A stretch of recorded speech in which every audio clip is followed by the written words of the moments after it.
Hi everyone, I'm Amy. Despite my pixelated image, I welcome you to photograph me, tweet at me. There's a lot of stuff to get through in this 5 minutes, so please reach out if you still have questions. I live in Berlin. I work at Simply Secure.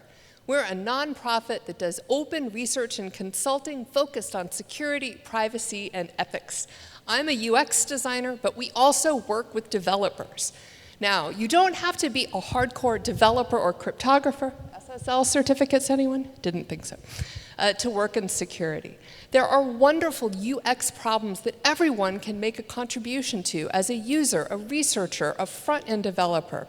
And when we talk about UX design here, I want to be clear. I mean the whole spectrum of user experience, even some areas you might not be thinking of.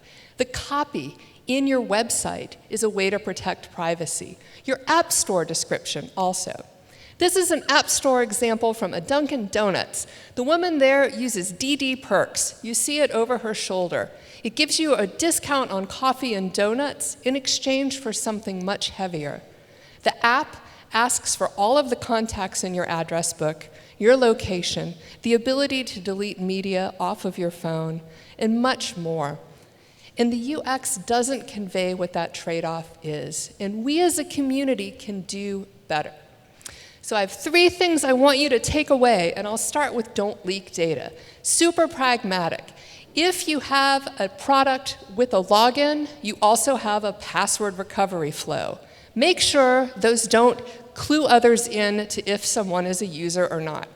Ashley Madison, famous for being hacked, they were already leaking data. If you enter in an email address and say, I forgot my password, you either get, great, we sent it, or sorry, why don't you sign up?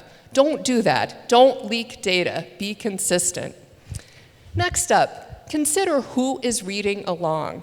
This next example comes from enterprise communication tool Slack. I am super excited about Slack, but chatbots have some interesting implications for who else reads. There's a chatbot called Slackbot that responds to your messages with something humorous or helpful, but look at this at the bottom. They choose not to respond in one-to-one direct messages. It creates an illusion of privacy, because of course Slackbot is reading. Of course Slack has all this stuff. It's a proprietary platform. Another example is if you consider Iceland Air lets you buy tickets in Facebook Messenger through their bot. Who else is reading? Obviously Iceland Air, you expect, but Facebook, governments, you're entering your passport, your banking details. What can the UX do to make those systems clear? Now, this is not new. WeChat in China has been doing this for a while. Dan Grover's a designer that talks a lot about this. I don't read Chinese, but we can learn here. What do you expose and what do you conceal?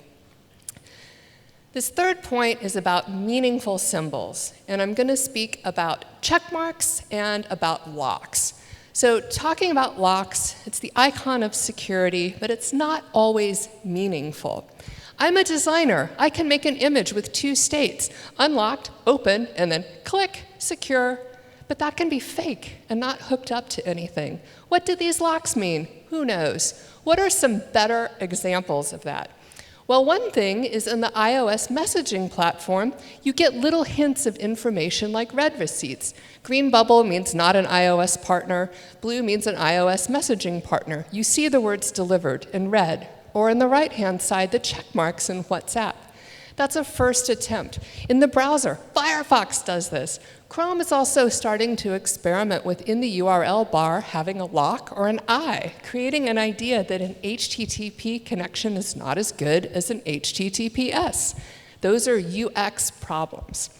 So don't leak data, consider who reads what, and use meaningful symbols to try to build a community of people protecting privacy for others.